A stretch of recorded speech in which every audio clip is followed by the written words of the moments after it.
Cleansing. Second नंबरला काय? Cleansing झाल्यावर स्क्रब. त्याच्यानंतर 3 नंबरला काय? टोनर. 4 नंबरला काय?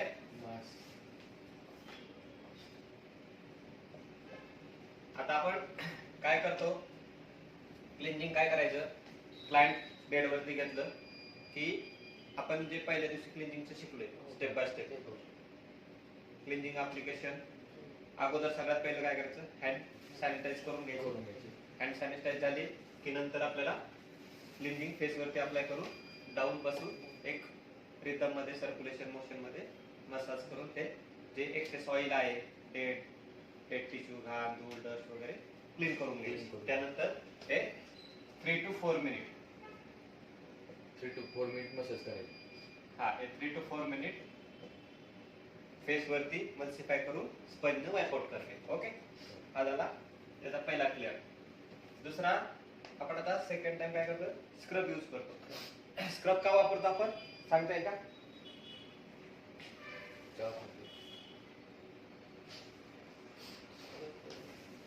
बस फेस आपल्या जी काही चेहऱ्याची स्किन आहे, त्वचा आहे, क्लिंजिंगला क्लीन झाली, आपण दुसरं काम करायला रेडी. मग आता आपण स्क्रब यूज करतो. स्क्रबचं काम काय असतं? जे फेस वरती डेड टिश्यू आहे, हा डेड टिश्यू आहे, त्यानंतर एक्सेस काय ऑइल्स असतील, फेस वरती थोडीफार घाण असेल, जे ओव्हरऑल फेसला अजून एक्सफोलिएट करण्यासाठी स्क्रब काम करतो. एक्सफोलिएट म्हणजे काय? त्याला थोड्या एक लेवल पासून प्रॉपर क्लीन करणे. ठीक आहे, स्क्रबचं काम. आता आपण याच्यामध्ये स्क्रब सोबत काय करतो? ऍडिशनल त्याला स्टीम देतो. स्टीम मध्ये स्टीमचं मशीन तिकडे आपल्याकडं. स्टीमचं ते चेहऱ्याचं पाईप वाला मशीन.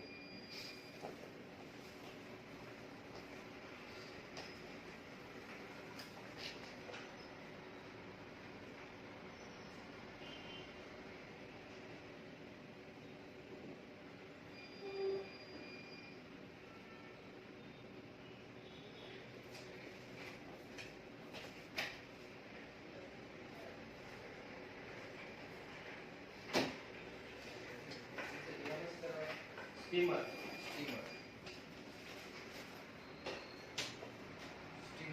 ही आणि ती कोण काय बोललो? Head steamer, face steamer. Steamer आहे दोन्ही. Steamer head steamer, face steamer. हा बघा, आपल्याकडे आपण 2 ते 3 मिनिट स्क्रब केला. स्क्रब आपण 3 मिनिट स्क्रब केला.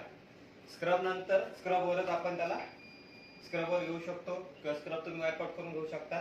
स्क्रबवरती आपण जर घेतोय तर हलक्या हाताने आपल्याला सर्क्युलेशन मोशन मध्ये पूर्ण फेसला स्टीम द्यायचं. स्टीम मध्ये बघा 2 प्रोब येते. हा हॉट स्टीम असतो आणि हा कोल्ड स्टीम असतो. हॉट स्टीम आपण जास्तीत जास्त यूज करतो. कोल्ड स्टीम जर एखाद्या क्लायंटला फेशियल करताना किंवा ब्लीच केलं, रेडनेस इरिथेमा जर क्रिएट झाला, लालसरपणा दिसतोय, तो काढण्यासाठी किंवा तो नॉर्मल करण्यासाठी आपण फुल स्टीम देतो. तिथे बघा, याच्यामध्ये एक मधलं स्विच असतं, ते ऑन ऑफचं. हे स्टीम आहे हॉटचं, हे स्टीम आहे कोल्डचं. आणि ह्याच्यामध्ये ओझोन स्टीम असतं. काय असतं? ओझोनचं काम काय आहे की फेसला थोडं स्टीम डीप पेनिट्रेशन करायचं आणि ओव्हरऑल ओझोनचं पण प्रमाण पाहिजे. ओझोनचं साधारणतः 100 मिलीग्राम पर्यंत मॅक्झिमम त्याचं प्रमाण ठेवायचं. आणि आपण हा स्टीमर लावतो. स्टीमर लावल्यानंतर हा स्टीमर काय करायचा? फेसवरती एक अंतर ठेवायचं आणि शक्यतो हा जो नोझल आहे, हा नोझल आपल्या हनवटीवर ठेवायचा असायचा. इथे ठेवला ना आपण असं या डिस्टन्सनं, तर सगळीकडे फेसवरती स्टीम लागते. जसं की आता बघा, आपण हा क्लायंट आहे आपला आणि आपण आता हा इथे काय बघा, हा कुठं चालला फ्लो? इथे चाललाय. इथे चाललाय तर हा काय होतो? इथे पूर्णपणे सगळीकडे स्टीम लागते. तुम्हाला फ्लेक्झिबिलिटी पण असते खालीवरी करण्याची. ठीक आहे, पाहिजे तसं तुम्ही. अंतर किती ठेवायचं फेस पासून? अंतर साधारणतः स्टीमचं एवढं अंतर ठेवायचं, 1 फूट. हा एक 10-12 इंचापर्यंत ठेवायचं, जास्त पण नाही ठेवायचं. तुम्ही असं इतकं ठेवणार तर याच्यात काय होणार, तुम्ही म्हणणार की स्टीम इथे कशी काय लागणार. स्टीम काय होईल, इकडे ब्लास्ट होत राहील, लांब लांब पळत राहील आणि त्याची इथं एक टार्गेट एरिया कव्हर होणार नाही. आणि तुम्हाला असं वाटेल की जरा जास्त जर जवळून दिली तर स्टीम काय होईल, जास्त डीप होईल आणि जास्त लवकर लवकर होईल. असं इतक्या जवळून देणार ते पण रॉंग आहे. कारण का, याच्यातनं जे काही स्टीम सोबत कधी कधी बारीक बारीक जर दव आले वॉटरचे तर स्किन बर्न होऊ शकते, भाजू शकते. त्यामुळे एक विशिष्ट अंतर एवढं ठेवायचं जेणेकरून तुम्हाला ते सर्व करायला इझी झालं पाहिजे. ठीक आहे. आणि सगळ्यात महत्वाचं, हे ओझोनचं स्विच पहिला अगोदर काय करायचं, मधलं हे ऑन करायचं. स्टीम बॉईल होती, वॉटर बॉईल होतं, स्टीम यायला सुरुवात होती, तोपर्यंत ओझोन चालू करायचं नाही. ओझोन चालू केव्हा करायचं, जेव्हा स्टीम स्टार्ट होईल त्यानंतर. पहिलं बटन ओझोनचं बंद करायचं, नंतर मेन बंद करायचं. आणि चालू करताना पहिलं इलेक्ट्रिसिटीचा हा स्विच ऑन करायचा, स्टीम येईपर्यंत होल्ड करायचं, स्टीम आल्यानंतर ओझोन चालू करायचं, तोपर्यंत करायचं नाही. ओके, ठीक आहे. आता पहा, आपण त्याला स्टीम द्यायला, स्टीम आपल्याला स्किनच्या अकॉर्डिंगच द्यायची, प्रत्येकाला सारखा टाइम स्टीम द्यायची नाही. तर तुम्ही काय करता की अजून देऊ दे स्टीम, एखादा क्लायंट पण तुम्हाला फोर्स करतो दे जास्त अजून स्टीम. आपल्याला सगळ्यात महत्वाचं मिनिमम 3 मिनिटापर्यंत स्टीम द्यायची. स्किन जर जास्त सेन्सिटिव्ह असेल तर 2 मिनिट मध्ये पण तुम्ही स्टॉप करू शकता. नॉर्मल स्किन असेल तर 3 minutes, 3 to 4 minute, 5 minute maximum, त्याच्यापेक्षा जास्त स्टीम द्यायची नाही. त्याच्यानंतर आपण काय करतो, स्टीम झाल्यानंतर आपण ब्लॅक हेड्स आणि व्हाईट हेड्स रिमूव्ह करतो. कशाने, आपल्याकडे ब्लॅक हेड रिमूव्हर पिन असते. काय नाही, black head remover pin, black head remover pin. त्याने आपण ह्या साईडनं आपण ब्लॅक हेड, व्हाईट हेड्स, नोजवरचे, गालावरचे, स्टिकवरचे रिमूव्ह करून घेतो. ओके. आता हा पूर्ण आपण काय केलं, आता फेसला स्टीम दिलाय, प्रॉपर स्टीम झाली. नंतर आपण ब्लॅक हेड, व्हाईट हेड्स पण काढले. तोपर्यंत काय होतं, स्टीम दिलेल्या स्किनचं टेम्परेचर थोडंसं गरम होतं ना, स्किन सगळी गरम होती. नंतर तोपर्यंत नॉर्मल होती. नॉर्मल झाल्यावर काय करायचं, टिश्यू पेपर घ्यायचा, टिश्यू पेपरनं हलक्या हाताने त्याला स्क्रब, जे दाणे दाणे असतील ते बाजूला काढायचे, जेणेकरून काय होईल, तोपर्यंत टेम्परेचर अजून कमी होईल. टेम्परेचर नॉर्मल झालं की आपल्याला त्याच्यानंतर टॉपिक येतो टोनरचा. टोनर कॉटन पॅड वरती घ्यायचं, हातावरती घ्यायचं नाही, कॉटन पॅड वरती घ्यायचं. कॉटन पॅड कट करून ठेवायचे आणि ते कॉटन पॅड फेस वरती, ओव्हरऑल फेस वरती टॅप टॅप टॅप नाही का,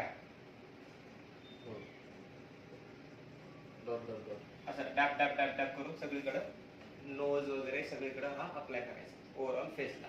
आता याचं काम काय, क्लिंजिंगने जे आपण पोर्स ओपन केले, स्क्रबिंगने आपण त्या पोर्स मधली काही घाण वगैरे आहे, सिबम सिक्रेशन जे काही आहे ते आपण क्लीन केलं.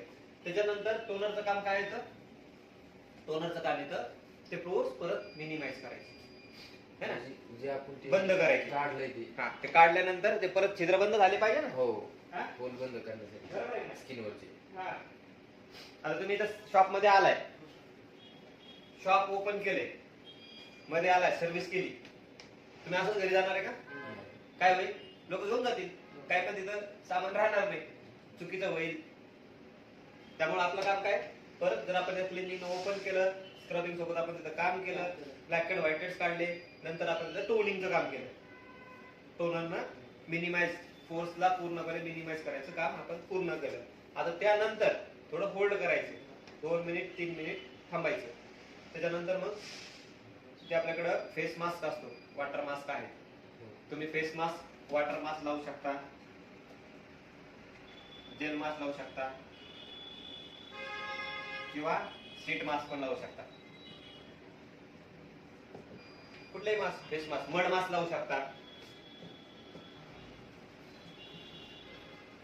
ठीक आहे, चालू आहे. कळालं. आता याच्यानंतर हा आपला झाला पूर्ण क्लीनअपचा जर्नी.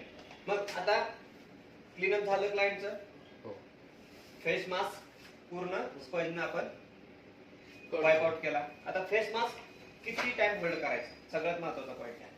बरोबर आहे, आपण चंदन पावडरचा पॅक लावतो, मुलतानी माती लावतो किंवा जे काही मास्क असतील फेस मास्क ते लावतो, मड मास्क असेल, कुठलाही मास्क असेल. जर वॉटर बेस्ड मास्क असतील ना, तुम्हाला सीट मास्क वगैरे असेल तर त्यावर टायमिंग दिलेला असतो, 15 ते 20 मिनिटं अप्लाय करायचा. व्हिटॅमिन सीचा मास्क आहे, हॅलोरोनिकचा मास्क आहे. ओके. पण जे वॉटर मास्क आहेत, पावडर माती सोबतचे पावडरचे मास्क आहेत, ते आपण जेव्हा फेसवर लावतो ना तेव्हा त्याला साधारणतः, जर ऑइली स्किन असेल, ऐकून घ्या, जर स्किन ऑइली असेल तर आपल्याला पूर्ण पॅक ड्राय होऊ द्यायचं. ओके. ऑइली स्किन अगोदर आपण अनालाइज करतो ना क्लायंटला, स्किन ऑइली आहे, ड्राय आहे, कॉम्बिनेशन आहे. ठीक आहे. जर ऑइली असेल तर आपण पूर्ण फेसवर लावल्यावर तो ओला दिसतो, तो पूर्ण सुकला पाहिजे. सगळं कोरड सुकेपर्यंत मास्क लावलं. हा, मास्क लावायला सुकेपर्यंत थांबायचं. जर ऑइली स्किन असेल, ड्राय स्किन असेल, बरोबर आहे, ड्राय स्किन असेल ना तर फेसवर कुठेतरी चिकबोन्सला, नोजला, फोरहेडला, हा नॅपेरिया इकडे कानाच्या जवळ, तिथे कुठे पण ड्रायचा पॅच पडला की तो वाईप आउट करायचा. कोणत्या स्किन साठी? ड्राय स्किन साठी. कळालं?